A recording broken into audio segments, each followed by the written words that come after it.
Un cirujano alcohólico cometió un error fatal durante una operación. Meses después se enteró que el paciente que dejó morir era su hijo perdido. El doctor Alejandro Vega se miró en el espejo del baño del personal. Sus ojos inyectados en sangre le devolvieron una mirada acusadora. Las luces fluorescentes realzaban las profundas ojeras que enmarcaban su rostro. Testigos silenciosos de noches sin dormir y días interminables en el hospital. Con manos temblorosas, sacó un pequeño frasco de su bata blanca y vertió 2 pastillas en su palma. Las engulló secamente, sin agua, un gesto practicado tantas veces que ya era automático. Solo para calmar los nervios, se dijo a sí mismo, repitiendo la mentira que se había convertido en su mantra diario. Sabía que era más que eso, mucho más, pero admitirlo significaría enfrentar una verdad que no estaba listo para aceptar. El reloj en la pared marcaba las 7:45 am, 15 minutos para la cirugía programada, 15 minutos para transformarse del doctor Vega, el hombre roto y adicto, al doctor Vega, el cirujano brillante y respetado del Hospital Central de Madrid. Salió del baño y caminó por los pasillos del hospital, con la confianza ensayada de alguien que ha pasado la mayor parte de su vida adulta en esos corredores. Las enfermeras lo saludaban con respeto. Los internos se apartaban a su paso. Nadie sospechaba. Nadie veía más allá de la fachada cuidadosamente construida. Al llegar al área de preoperatorio, se encontró con la doctora Marina Soto, la anestesióloga asignada para la cirugía de hoy. «Buenos días, Alejandro», saludó Marina con una sonrisa profesional. «¿Listo para la apendicectomía?»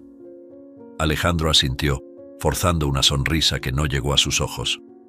«Como siempre, Marina. ¿Cómo está nuestro paciente?» «Estable, joven, 28 años, sin complicaciones previas. Debería ser una cirugía de rutina». «Perfecto», respondió Alejandro, sintiendo un ligero mareo que atribuyó al cansancio. Las pastillas aún no habían hecho efecto completamente. Mientras se preparaban para entrar al quirófano, Alejandro no pudo evitar pensar en cómo había llegado a este punto. Hacía solo unos años, era considerado uno de los cirujanos más prometedores de España. Artículos en revistas médicas, conferencias internacionales, una carrera en ascenso. Pero detrás del éxito profesional, su vida personal se desmoronaba. El divorcio había sido el detonante, o quizás solo el catalizador de algo que ya estaba allí, latente. Laura se había ido, llevándose a su hijo de 3 años, Mateo. «No puedo vivir con alguien que ama más a su trabajo que a su familia», le había dicho. Y tenía razón. Alejandro había elegido el hospital sobre su hogar demasiadas veces.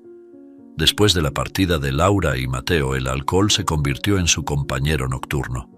Al principio, solo una copa para dormir, luego 2, 3, hasta que ya no podía funcionar sin el efecto calmante del alcohol en su sistema.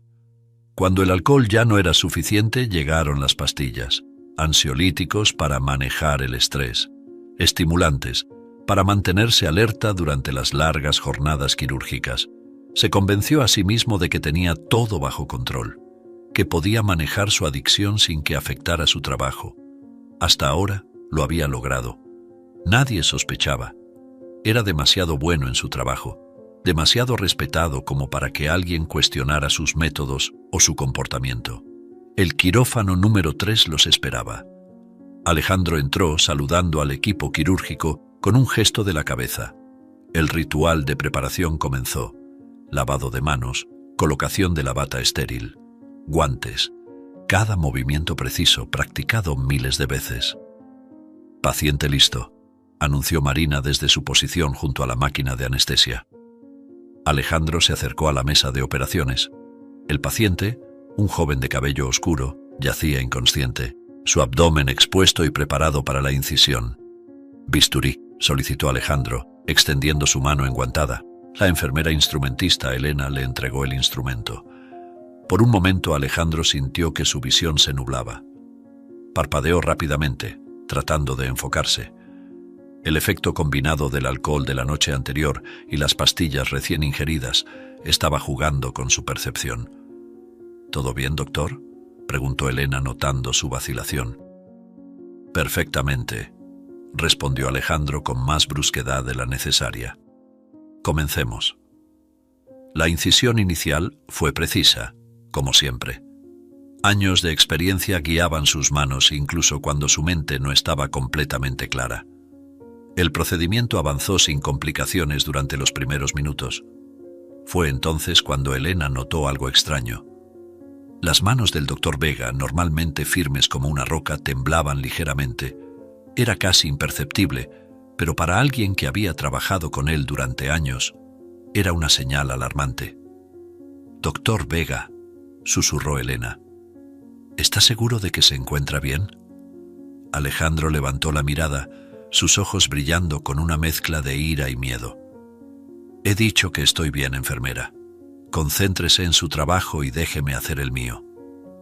Elena retrocedió, sorprendida por la dureza en su voz. Nunca lo había visto así. Miró a Marina, buscando apoyo, pero la anestesióloga estaba concentrada en los monitores, ajena a la tensión que crecía en el quirófano. El procedimiento continuó. Alejandro luchaba internamente contra el mareo y la confusión que amenazaban con apoderarse de él. Cada movimiento requería un esfuerzo consciente, cada decisión un debate interno, pero su orgullo le impedía admitir que no estaba en condiciones de operar. Fue entonces cuando sucedió. Un movimiento demasiado brusco, una falta de precisión causada por el temblor de sus manos. El bisturí se deslizó más allá de donde debería, cortando una arteria que no debería haber sido tocada. La sangre comenzó a brotar inundando el campo quirúrgico. «¡Mierda!», exclamó Alejandro, su voz traicionando el pánico que sentía. «¡Succión! ¡Necesito ver!». Elena reaccionó rápidamente intentando despejar el área, pero la hemorragia era masiva. Los monitores comenzaron a sonar, indicando una caída peligrosa en la presión arterial del paciente. «Está perdiendo demasiada sangre», gritó Marina. «Necesitamos cerrar esa arteria ahora». Alejandro intentó localizar la fuente del sangrado, pero su visión borrosa y sus manos temblorosas lo traicionaban. Cada segundo que pasaba era precioso y él lo sabía. «¡Unidades de sangre, ahora!», ordenó, su voz quebrada por el pánico y la culpa. El quirófano se convirtió en un caos controlado. Enfermeras corrían trayendo bolsas de sangre. Marina ajustaba frenéticamente la anestesia y los fluidos, mientras Alejandro luchaba desesperadamente por controlar la hemorragia. Pero era demasiado tarde. El daño estaba hecho. A pesar de sus esfuerzos, a pesar de las transfusiones y los intentos desesperados por estabilizar al paciente, los monitores mostraban una línea plana. El pitido constante llenó el quirófano, un sonido que Alejandro había escuchado antes, pero nunca causado por su propia negligencia. «Tiempo de muerte 9:17 AM», anunció Marina con voz apagada. El silencio que siguió fue ensordecedor. Alejandro se quedó inmóvil, sus manos ensangrentadas temblando visiblemente ahora. El peso de lo que acababa de suceder cayó sobre él como una losa. Yo, balbuceó, incapaz de formar una frase coherente. Elena, con lágrimas en los ojos, fue la primera en romper el silencio. «Doctor Vega, ¿qué pasó? Esto no fue una complicación normal». Alejandro la miró, el pánico y la culpa evidentes en sus ojos. Por un momento pareció a punto de confesar, de admitir su estado, de asumir la responsabilidad de lo que acababa de ocurrir. Pero el instinto de autopreservación, alimentado por años de negación, tomó el control. Fue una complicación imprevista», dijo, su voz recuperando algo de su autoridad habitual. «La arteria debe haber estado en una posición anómala. No pudimos preverlo». Marina lo miró con incredulidad. Ella había visto el temblor en sus manos, había notado algo extraño en su comportamiento, pero enfrentarse al respetado doctor Vega, acusarlo de negligencia, era una perspectiva aterradora. Deberíamos informar de esto inmediatamente», dijo Marina dudando. Alejandro se irguió, adoptando una pose de autoridad que contrastaba con el caos interno que sentía.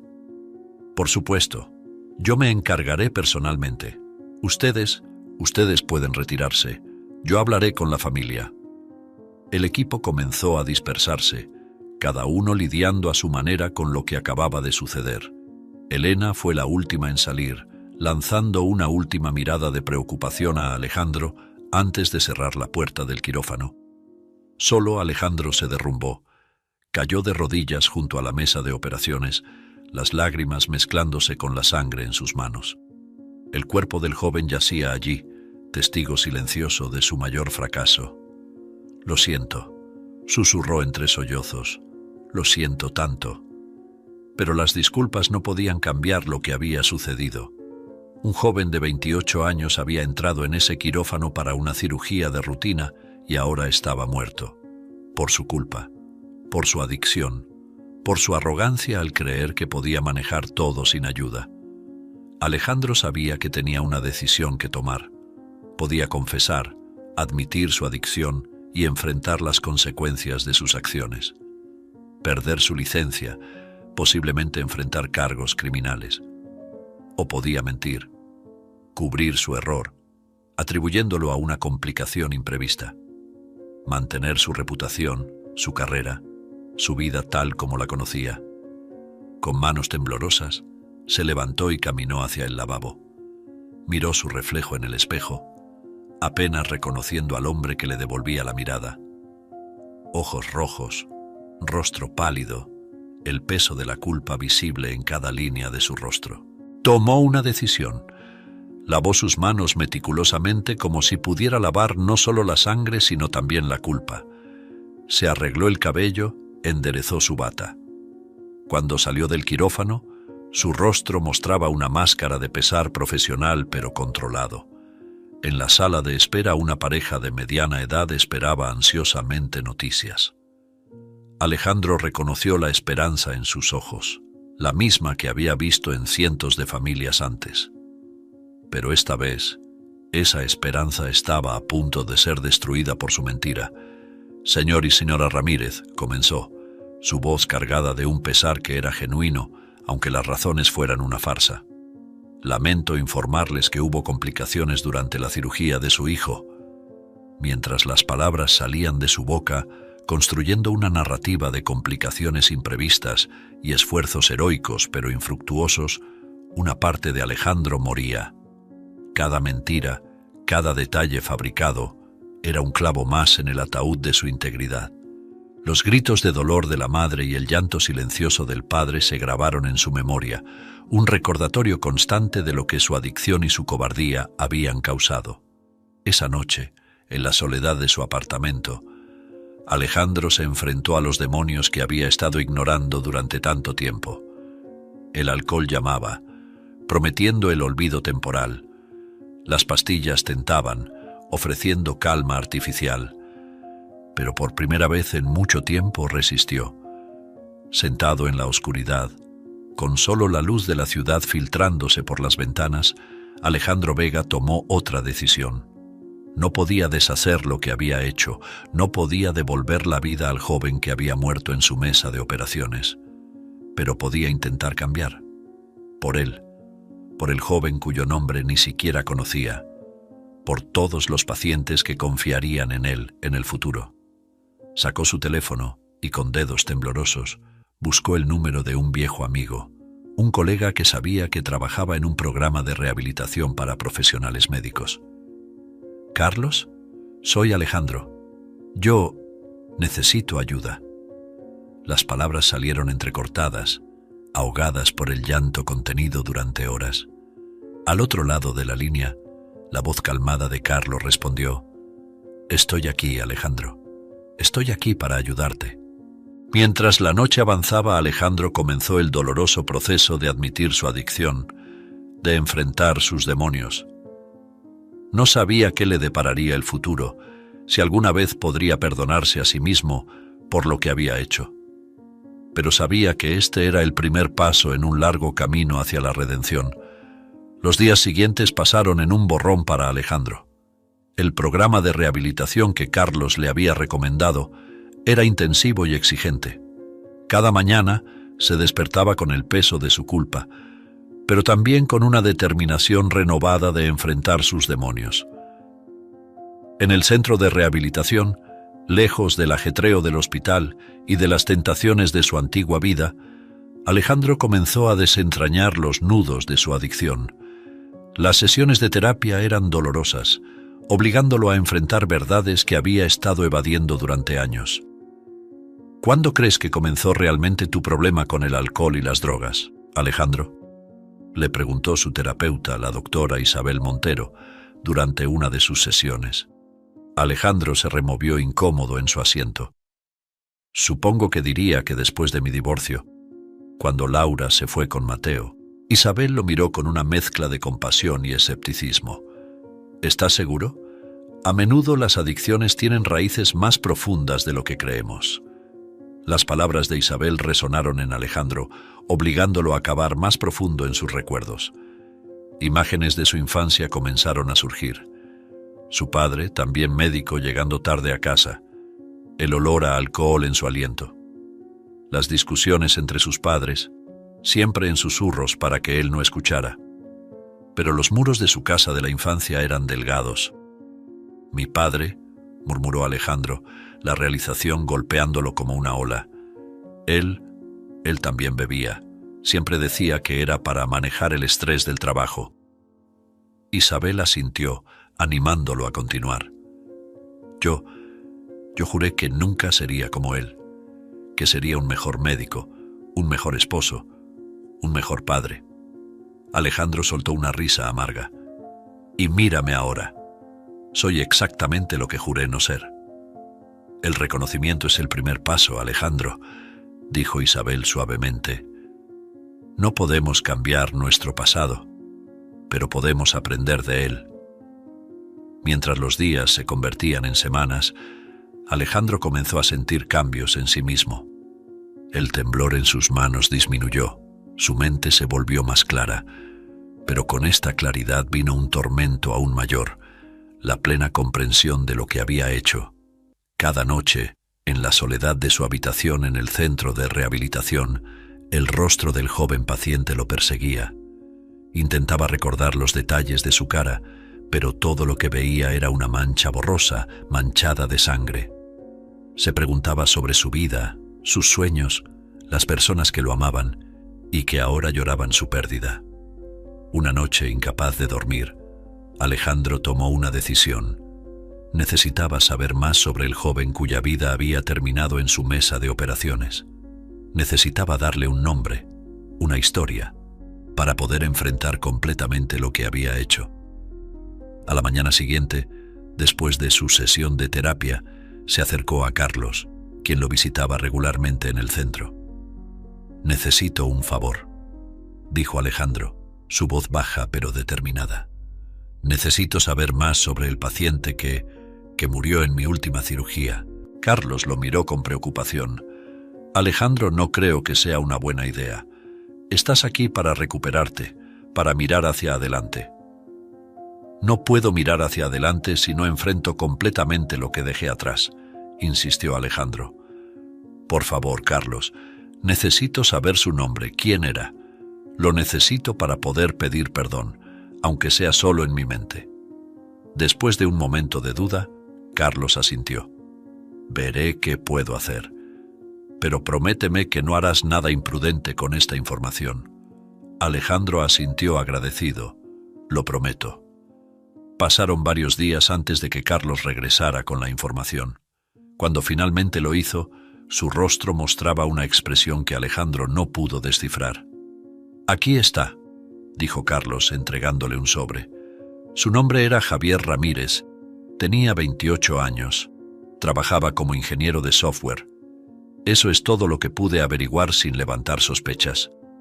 Alejandro tomó el sobre con manos temblorosas. «Gracias, Carlos. Esto significa mucho». Esa noche, solo en su habitación, Alejandro abrió el sobre. Dentro había una foto de Javier Ramírez sonriendo a la cámara. Era una sonrisa brillante, llena de vida y promesas. Alejandro sintió que se le formaba un nudo en la garganta, pero fue el segundo documento en el sobre el que hizo que su mundo se detuviera. Era una copia del certificado de nacimiento de Javier, y allí, en blanco y negro, estaba la información que cambiaría todo. Nombre del padre, Alejandro Vega. El sobre cayó de sus manos temblorosas. Alejandro se llevó las manos a la boca, ahogando un grito de horror y incredulidad. Las piezas comenzaron a encajar en su mente formando una imagen terrible y clara. Javier, el joven que había muerto en su mesa de operaciones, no era un extraño, era su hijo. El hijo que había abandonado hace 25 años, cuando dejó a su novia de la universidad al descubrir que estaba embarazada. Un cirujano alcohólico cometió un error fatal durante una operación. Meses después se enteró que el paciente que dejó morir era su hijo perdido. Los meses que siguieron a la trágica muerte de Javier Ramírez y la subsecuente revelación de su identidad fueron un torbellino de emociones para el doctor Alejandro Vega. El centro de rehabilitación, que inicialmente había parecido un refugio, ahora se sentía como una prisión de su propia creación. Cada día era una lucha constante contra sus demonios internos, amplificados por el peso de saber que no solo había matado a un paciente por negligencia, sino a su propio hijo. Las sesiones de terapia con la doctora Isabel Montero se volvieron más intensas y dolorosas. Alejandro se encontraba reviviendo no solo los eventos recientes, sino toda su vida, buscando el momento exacto en que todo había comenzado a desmoronarse. «Háblame de la madre de Javier», le pidió Isabel en una de sus sesiones, varios meses después de la revelación. Alejandro cerró los ojos, los recuerdos inundando su mente. Su nombre era Elena Ramírez. Éramos jóvenes, estudiantes de medicina. Yo creía que estaba enamorado de ella. «¿Qué pasó?», presionó suavemente Isabel. «Ella quedó embarazada». Alejandro soltó un suspiro tembloroso. «Y yo entré en pánico. Tenía grandes planes para mi carrera, no quería ataduras.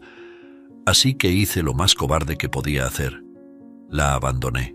El silencio llenó la habitación por unos momentos antes de que Alejandro continuara, su voz quebrada por la emoción. Nunca pensé en ellos después de eso.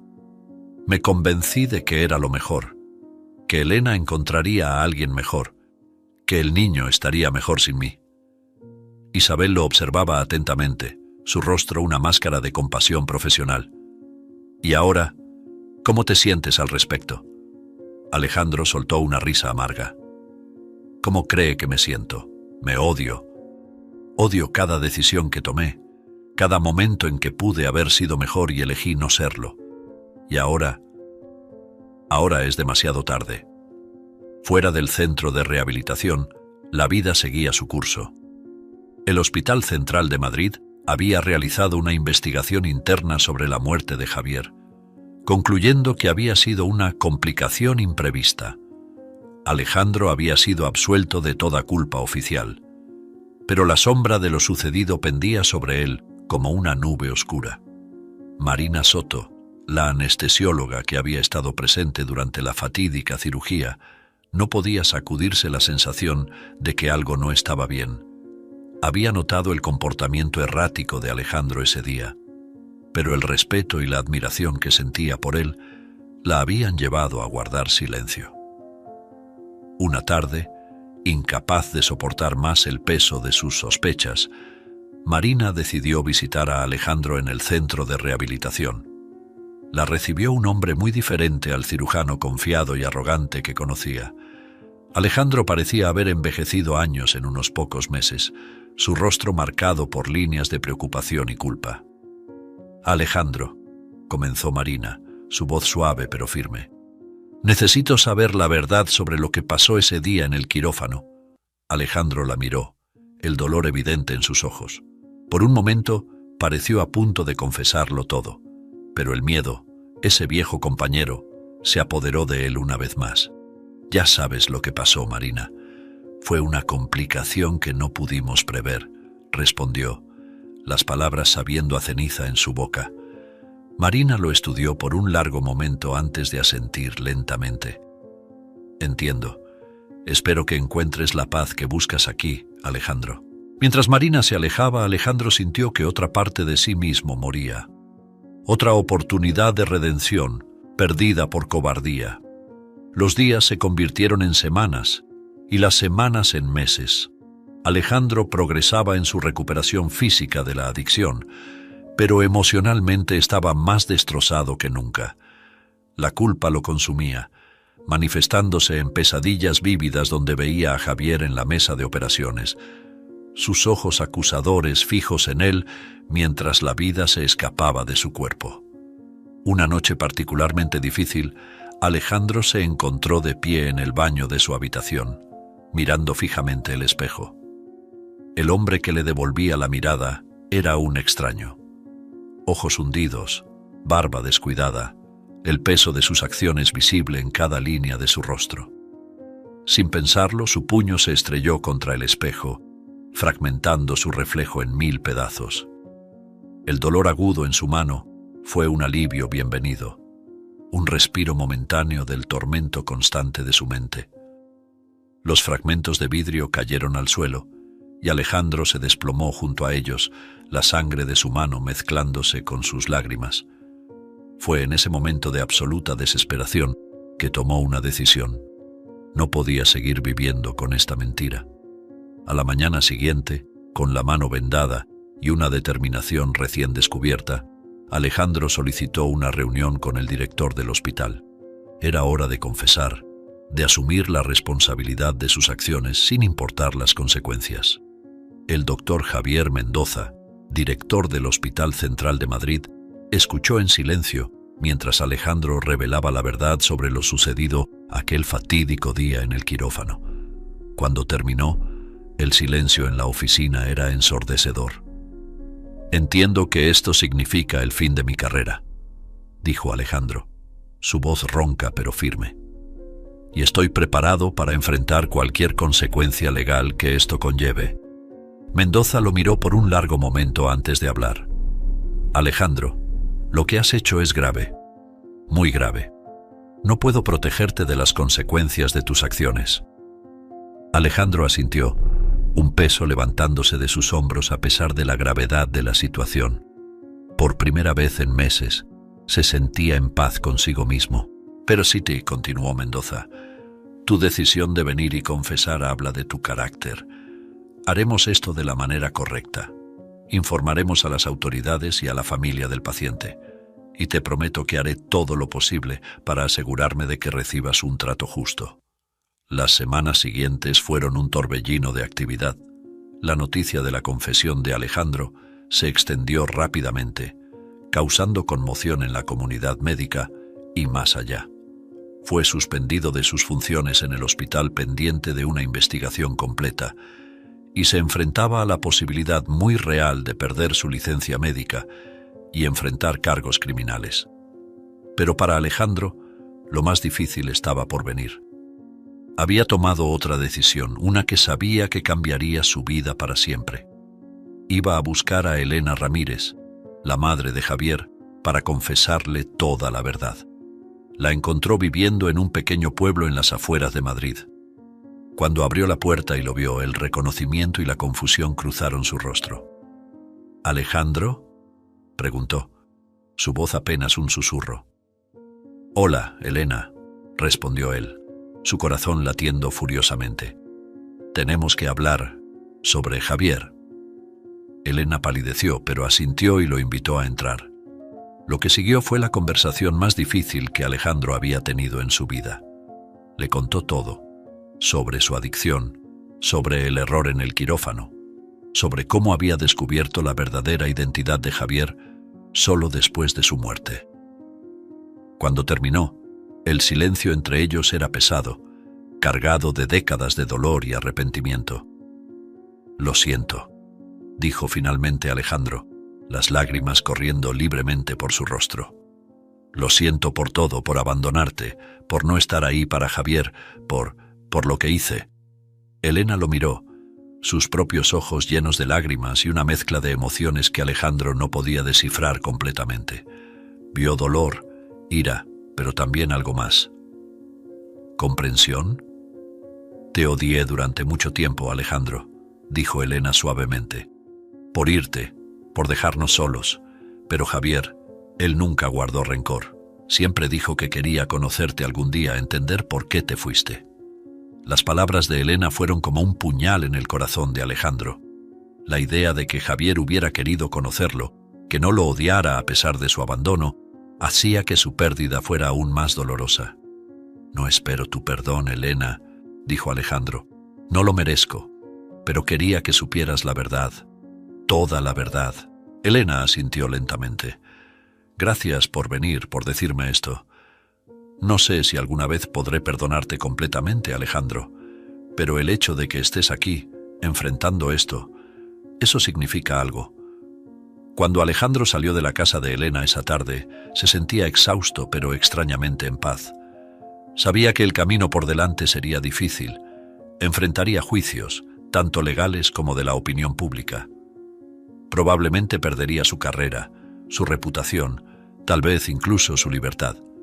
Pero por primera vez en mucho tiempo, Alejandro Vega se sentía como un hombre libre.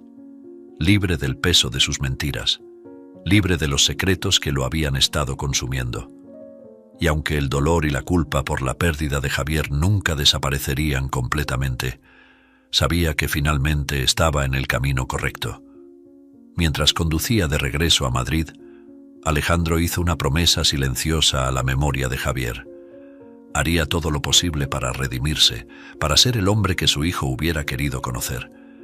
Y tal vez, solo tal vez, algún día podría mirarse al espejo y ver a alguien digno de perdón. El sol se ponía en el horizonte, bañando el paisaje en tonos dorados y rojos. Para Alejandro era el final de una vida y el comienzo de otra. Una vida dedicada a la verdad, a la redención y a honrar la memoria del hijo que nunca llegó a conocer. La culpa seguiría siendo su compañera, pero ahora también lo era la esperanza. Una esperanza tenue pero persistente de que, a pesar de todo, aún podía hacer algo bueno en este mundo. Y con esa esperanza en su corazón, Alejandro Vega se dirigió hacia un futuro incierto, pero por primera vez en mucho tiempo, lleno de posibilidades. Los meses que siguieron a la confesión de Alejandro Vega fueron un torbellino de acontecimientos. El caso había capturado la atención de los medios nacionales, convirtiéndose en el centro de un debate sobre la ética médica y la responsabilidad profesional. Alejandro se encontró en el ojo del huracán enfrentando no solo las consecuencias legales de sus acciones, sino también el juicio implacable de la opinión pública. El juicio fue largo y agotador. Día tras día, Alejandro se sentaba en el banquillo de los acusados, escuchando testimonios que detallaban su negligencia, su adicción y el trágico resultado de sus acciones. La fiscalía pintó la imagen de un médico arrogante y descuidado, cuya adicción había costado la vida de un joven prometedor. Pero fue el testimonio de Elena Ramírez el que cambió el curso del juicio. Cuando subió al estrado, el silencio en la sala del tribunal era palpable. Todos esperaban que condenara al hombre responsable de la muerte de su hijo. En cambio, Elena sorprendió a todos con sus palabras. Alejandro Vega cometió un error terrible, comenzó, su voz suave pero firme. Un error que me costó a mi hijo, pero también fue el hombre que tuvo el coraje de venir a mí, confesar su culpa y enfrentar las consecuencias de sus acciones. No puedo perdonarlo completamente, pero reconozco su arrepentimiento y su deseo de hacer las cosas bien. Las palabras de Elena tuvieron un impacto profundo en el jurado y en la opinión pública. Alejandro fue declarado culpable de homicidio por negligencia, pero la sentencia fue más indulgente de lo que muchos esperaban. 5 años de prisión y la revocación permanente de su licencia médica. Mientras Alejandro era conducido fuera de la sala del tribunal, sus ojos se encontraron con los de Elena. En ese breve momento, pasó entre ellos una comprensión silenciosa, un reconocimiento compartido del dolor y la pérdida que los unía. Los primeros meses en prisión fueron un desafío para Alejandro. El paso de ser un respetado cirujano a un convicto más fue duro, pero encontró una extraña paz en la rutina y la estructura de la vida carcelaria. Se mantuvo sobrio, participando activamente en los programas de rehabilitación ofrecidos por la prisión. Fue durante este tiempo que Alejandro comenzó a escribir sus memorias, no como una forma de justificar sus acciones, sino como un medio para explorar los eventos que lo llevaron a ese fatídico día en el quirófano. Escribía sobre su infancia, sobre la presión de seguir los pasos de su padre, sobre los años de negación y adicción. Y por supuesto, escribía sobre Javier, el hijo que nunca conoció y cuya vida había terminado por su negligencia. A medida que los meses se convertían en años, Alejandro se encontró transformándose. El hombre arrogante y egocéntrico que una vez había sido, daba paso a alguien más reflexivo, más humilde. Comenzó a ofrecer su experiencia para ayudar a otros reclusos que luchaban contra la adicción, encontrando un propósito en guiar a otros hacia la recuperación. Fue durante el tercer año de su sentencia cuando recibió una visita inesperada. Elena Ramírez estaba sentada al otro lado del cristal, sus ojos cansados pero determinados. «He estado leyendo tus escritos», dijo Elena después de que ambos se saludaran incómodamente. «Los has estado publicando en línea, ¿verdad?» Alejandro asintió. Un amigo fuera de la prisión había estado subiendo sus escritos a un blog que había ganado una modesta pero dedicada base de lectores. «Son reveladores», continuó Elena. «Me han ayudado a entender algunas cosas. Sobre ti, sobre Javier, sobre todo». Hubo un momento de silencio antes de que Elena continuara. «Hay algo que necesito mostrarte». Sacó un sobre de su bolso y lo presionó contra el cristal. Dentro había una fotografía de un niño pequeño, de no más de 3 años, con los mismos ojos brillantes que Alejandro recordaba de la foto de Javier. «Este es Mateo», dijo Elena, su voz temblando ligeramente. «El hijo de Javier, tu nieto». El mundo de Alejandro se detuvo. Miró fijamente la fotografía, incapaz de procesar completamente lo que estaba viendo. Yo no sabía», logró decir finalmente. «Javier nunca llegó a conocerlo», explicó Elena. «Mateo nació 3 meses después del accidente. Su madre, Laura, ha estado criándolo sola». Alejandro sintió que las lágrimas comenzaban a formarse en sus ojos. Un nieto, una parte de Javier que aún vivía, que continuaba su legado. «¿Por qué me muestras esto?», preguntó Alejandro, su voz apenas un susurro. Elena lo miró directamente a los ojos. «Porque creo que Javier hubiera querido que lo supieras, y porque creo que todos merecemos una segunda oportunidad. Incluso tú, Alejandro». Esas palabras marcaron un punto de inflexión en la vida de Alejandro. Con el conocimiento de que tenía un nieto, un vínculo tangible con el hijo que había perdido, encontró una nueva razón para seguir adelante, para ser mejor. Los 2 años restantes de su sentencia pasaron con una nueva sensación de propósito. Alejandro continuó escribiendo, pero ahora sus escritos estaban llenos de esperanza y de planes para el futuro. Completó su programa de rehabilitación y comenzó a estudiar psicología, con la esperanza de poder usar su experiencia para ayudar a otros que luchaban con la adicción. El día de su liberación llegó con una mezcla de emociones. Mientras caminaba por las puertas de la prisión, Alejandro se encontró cara a cara con Elena y, para su sorpresa, con Laura, la madre de Mateo. «Hemos estado hablando», dijo Elena suavemente, «y creemos que es hora de que conozcas a tu nieto». Laura, que había estado en silencio hasta ese momento, habló. «No será fácil. Hay mucho dolor, mucha historia entre nosotros. Pero por el bien de Mateo, por el recuerdo de Javier, estamos dispuestos a intentarlo». Alejandro sintió una oleada de emociones. Gratitud, miedo, esperanza. «Gracias», logró decir. «Haré todo lo posible para ser digno de esta oportunidad». Mientras se alejaban de la prisión, Alejandro reflexionó sobre el largo y doloroso camino que lo había llevado a este momento. Había perdido tanto, su carrera, su reputación, años de su vida, pero también había ganado algo invaluable, una comprensión más profunda de sí mismo, un propósito renovado, y ahora, la posibilidad de una conexión con la familia que nunca supo que tenía, La culpa y el remordimiento siempre serían parte de él, un recordatorio constante del costo de sus errores. Pero ahora también llevaba consigo la esperanza de redención, de perdón y de la posibilidad de hacer algo bueno en el mundo. Mientras el auto se perdía en la distancia, Alejandro Vega dejaba atrás una vida de errores y comenzaba otra de posibilidades. El camino por delante sería difícil, pero por primera vez en muchos años se sentía preparado para enfrentarlo. Con cada kilómetro que lo alejaba de su pasado, se acercaba un paso más a la persona que siempre debió ser. Y en algún lugar, pensó Alejandro, Javier estaba observando y tal vez, solo tal vez, estaba sonriendo. Estaba